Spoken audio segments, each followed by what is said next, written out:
আসলে আমাদের সব কিছু জাস্টিফাই করার প্রবণতা থেকেই চিঠিটা লিখতে হচ্ছে। যদি ধরো তুমি আর আমি দুটো কুকুর হতাম, তাহলে আর এত কাগজ কলমের অপব্যয় হতো না। মনে হয় ভালোই হতো, বলো?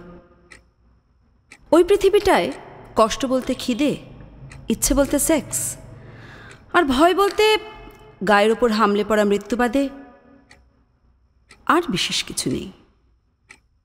আমাদের আছে, আমাদের লজিক আছে, আমাদের জাস্টিফিকেশন আছে, পারপাস আছে। বলো তো, নর্মাল প্যাসেঞ্জার ক্যারিয়ার এরোপ্লেনগুলো যেগুলো রোজ দমদম থেকে ছাড়ে, সেগুলোর পারপাসটা কি? এক জায়গায় উঠে আরেক জায়গায় নামা, চলাচল, অভ্যেস, না গতানুগতিকতা? জেট প্লেনের পারপাসটা কি বলো তো? যুদ্ধ করা, লণ্ডভণ্ড করা, নাকি জাস্ট দাগ কেটে যাওয়া? দেখো, সত্যি বলতে গেলে এই চিঠিটার মতোই আমাদের গল্পটা কোথাও এগোচ্ছে না। আমাদের গল্পটার কোনো চলন নেই, জাস্ট সব কিছু নিখুঁত, সব কিছু ভালো, এবং রোজ রোজ সব কিছু আগের দিনটার মতো হয়ে যাচ্ছে। আমরা দুজন যেন জাস্ট পাশাপাশি হাঁটতে বেরিয়েছি। কোথায় যেতে হবে, কোথায় ফিরতে হবে জানি না।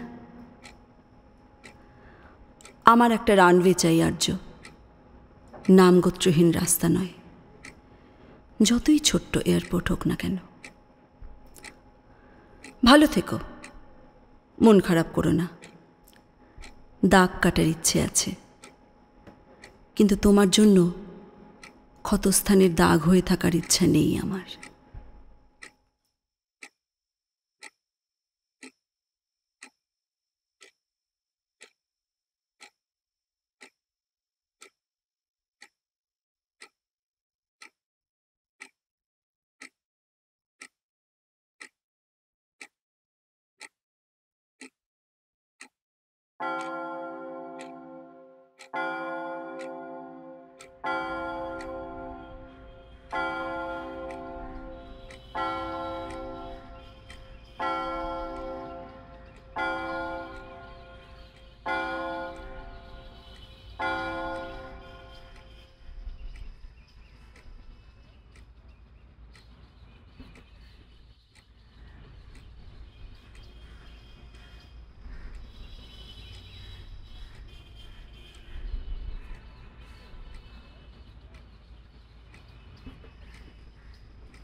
বলুন। আমি বিদিশা। আপনাকে তো ঠিক চিনবে না স্যার, আমারই একটা প্রয়োজনে ফোন করেছিলেন। ফোন করে অ্যাপয়েন্টমেন্ট না নিলে তো রবিবার সকালে আমি দেখা করি না। আপনি বরং কাল আসুন ফোন করে, আগে থেকে টাইমটা বলবেন। আজ আমি একটু ব্যস্ত আছি, সরি। নমস্কার।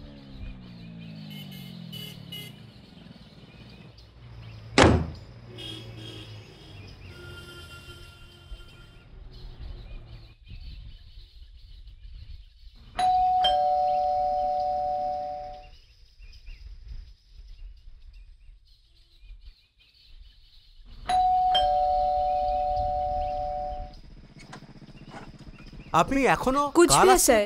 কুচবিহার? কুচবিহার থেকে এসেছি, কালই চলে যেতে হবে।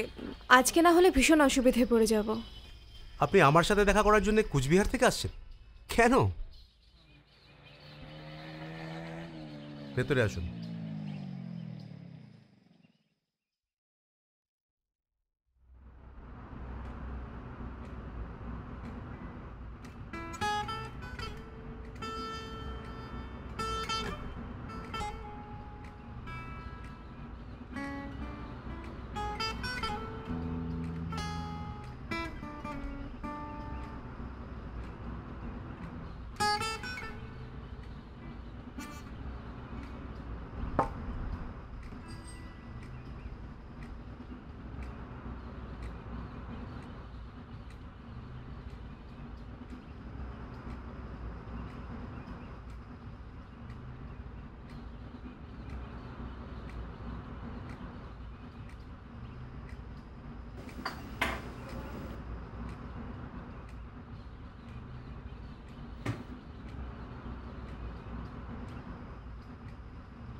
ওটায় হাত দেবেন না প্লিজ।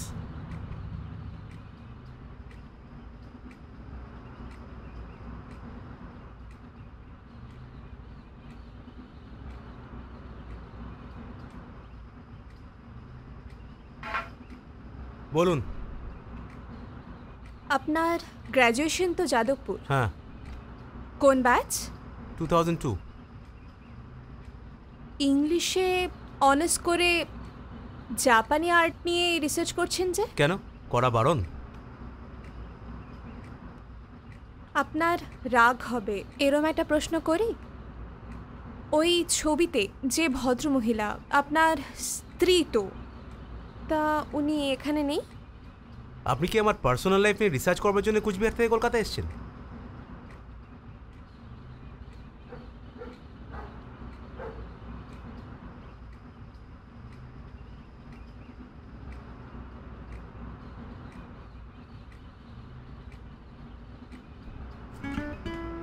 এটা তো আপনার লেখা, খুব ভালো লেখা।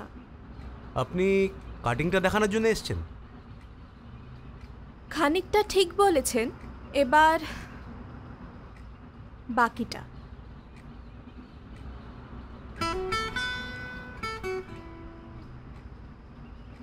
এটা আসল ছবি? আসল। আসল হলে এটা তো ইন্ডিয়াতে মোস্ট প্রবাবলি এটা কিনসুকুরো এর একমাত্র স্যাম্পল। আসলে আমার বাবা জাপানে ছিলেন প্রায় 15 বছর। ওনারই এক বন্ধু এটা গিফট করেছিলেন। এটা একবার দেখাতে পারবেন? নিশ্চয়ই। আপনার নাম দিয়ে দেবো আমার পেপারে অরিজিনাল কালেক্টর হিসেবে, আর টাকা পয়সা যা লাগে। লাগবে না। লাগবে না? টাকা পয়সা, পেপারে নাম লাগবে না।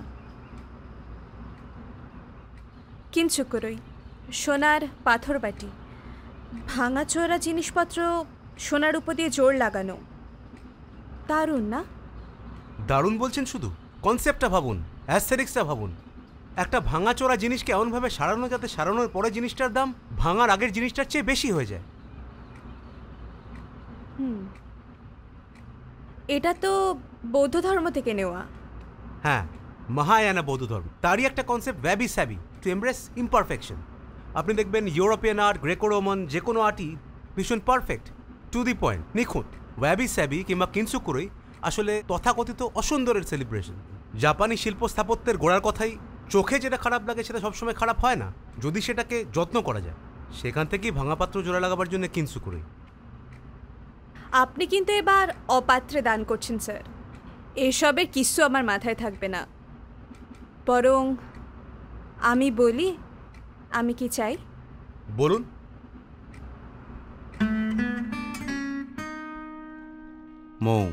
মৈথিলি আমার স্ত্রী একটা চলাচলের রাস্তার মতো ছিল। রাস্তার মতো? রাস্তার মতো। আমার সাথে আপনার, আমার সাথে ওই পাশের বাড়িটার, আমার সাথে পাড়ার মুখটার সব কিছুর একটা কানেক্টিং রাস্তা। ব্রিজের মতো? ব্রিজের মতো। শুধু আমার কাজটা নিয়েই কোনো আগ্রহ দেখাতো না। বিয়ের পরে জাপানে নিয়ে গেছি বার দুয়েক, বাট তারপর আর নিজেই যেতে চাইতো না। একা একা ঘুরতে হতো বলে বোর হতো বোধহয়। সেটা ম্যাটার করে না, কাজের খবর দেওয়ার জন্য তো আমার 3খানা রিসার্চ অ্যাসোসিয়েটস আছেই। কাজেই আমার মৈথিলিকে লাগতো বেশি। আমার সকালের কাগজ, কলেজে যাবার জামা কাপড়, মাঝে মাঝে আত্মীয়দের বাড়ি যাওয়া, ইউনিভার্সিটির খাতা দেখা, এমনকি পরিমিতিবোধ নিয়ে ড্রিঙ্ক করাটাও ছিল মৈথিলি।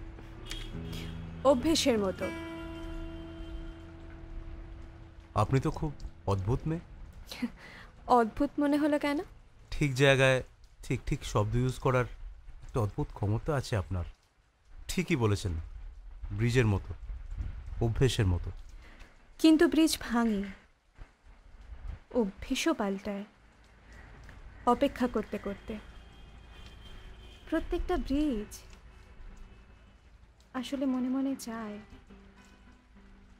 একদিনের জন্য, অন্তত একদিনের জন্য পুরনো হাওড়া ব্রিজের মতো ওটা দুভাগে আলাদা হয়ে জাহাজদের রাস্তা করে দেবে।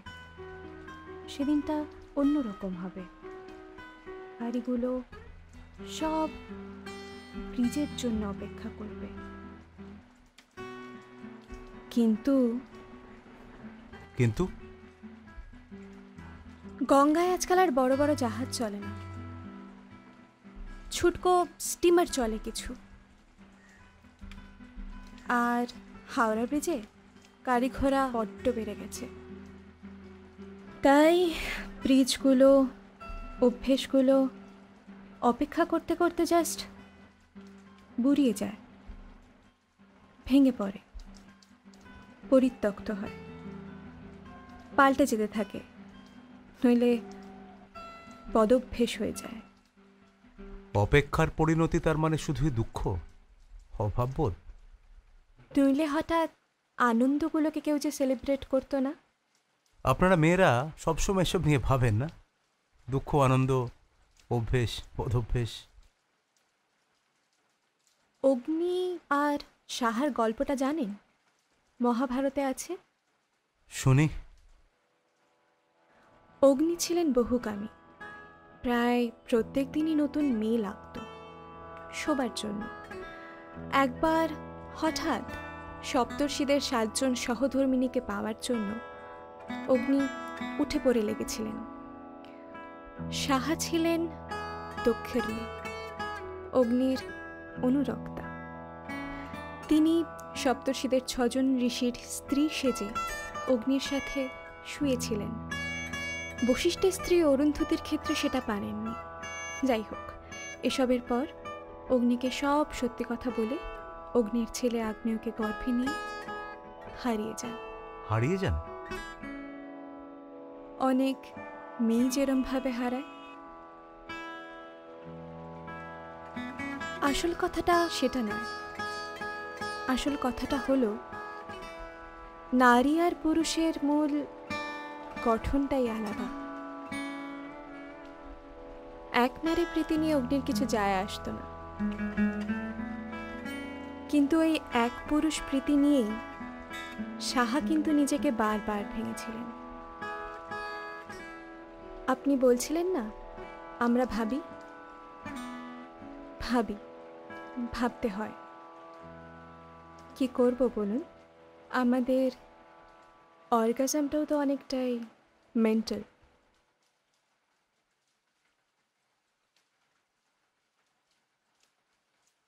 ছাড়ুন এসব। বাড়িতে চাল ডাল আছে? খেয়েছেন কিছু?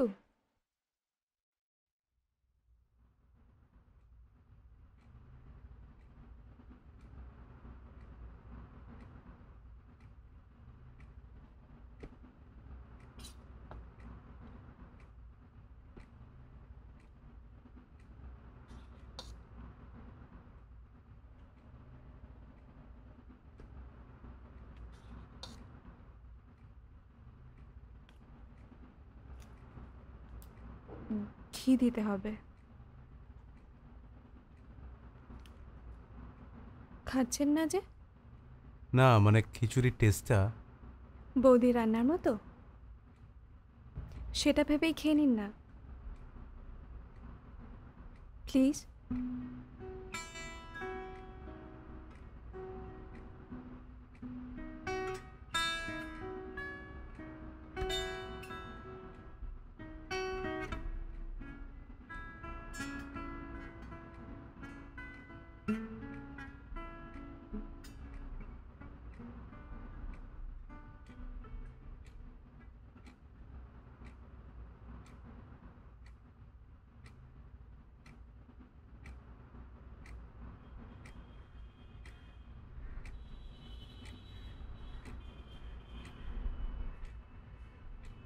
সেন্ট।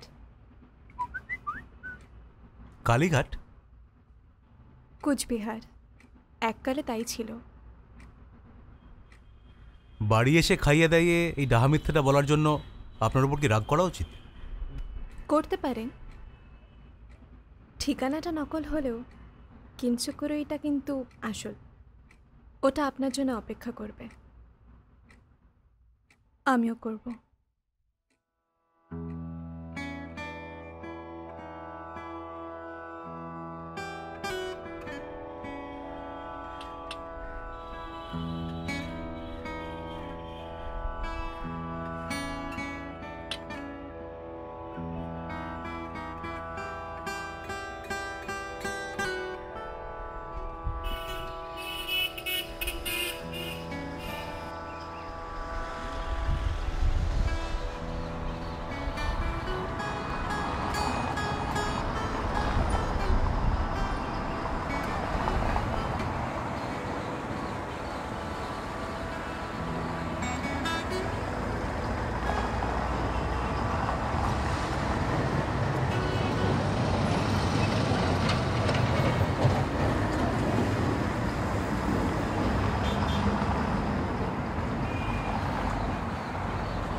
কালীঘাট? হ্যাঁ, কালীঘাট।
দাঁড়ান দাঁড়ান, 1 মিনিট দাঁড়ান। আচ্ছা ভাই, 106/Fটা কোন দিকে হবে? সামনে থেকে ডান দিকে 3টে বাড়ি পড়ে। চলো।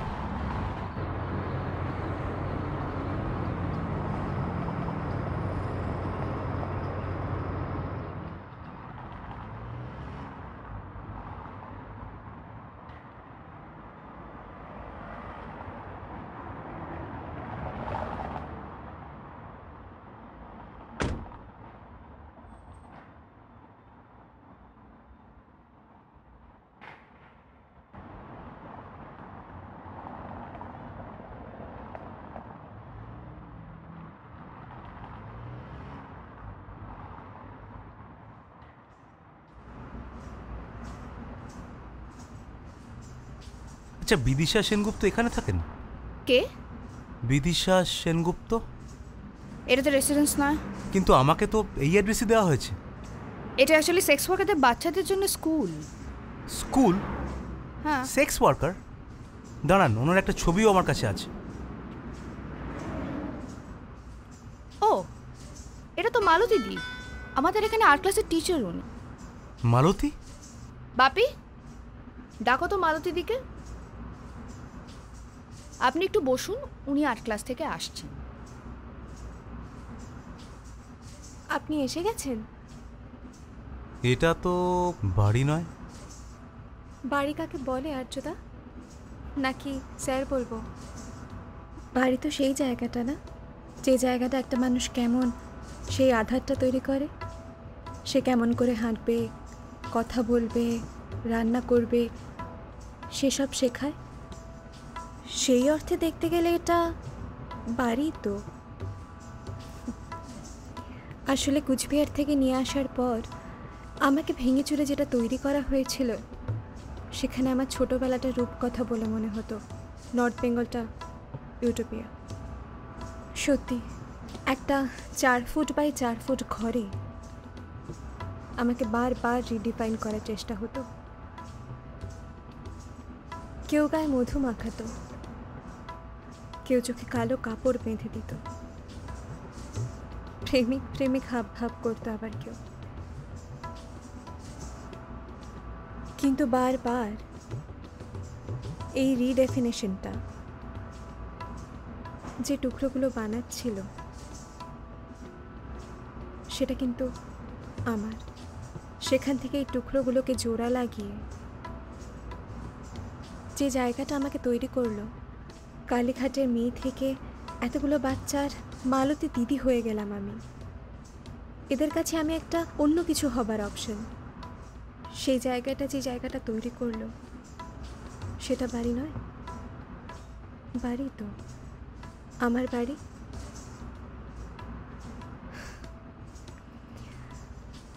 আপনি কি আজকেও আমার বকবক শুনবেন, নাকি খিঞ্চু করে স্যাম্পলটা দেখতে যাবেন? চলুন আর্ট ক্লাসে, আসুন।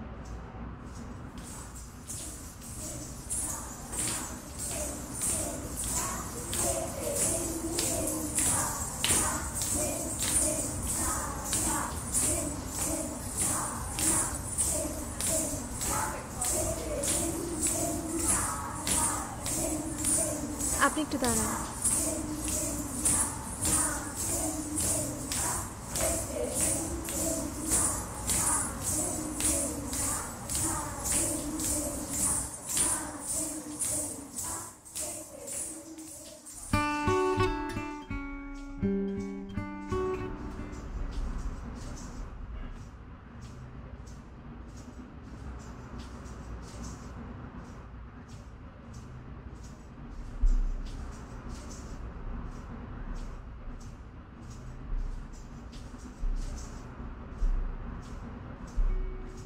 এখন আমরা যেটা বানালাম সেটা কিন্তু পুরোপুরি ঠিক নয়, কারণ আসল জায়গায় বাটিটা পাথরের হতো, চীনামাটির নয়।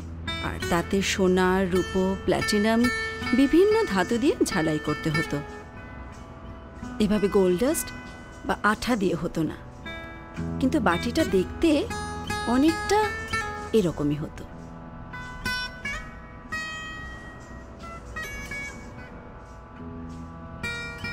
না, এবার তোমরা প্রত্যেকে একটা একটা করে স্যাম্পল রিপেয়ার করবে, ঠিক যেভাবে দেখালাম। তারপরে কেন্দ্রকরণে একটা স্পেশাল গেস্ট লেকচার দিতে যিনি এসেছেন, তিনি কিন্তু কলকাতা এ বিষয়ে অথরিটি, মিস্টার আর্য মুখার্জি। ওনার আরও একটা পরিচয় আছে, উনি আমার বর।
নিবিড়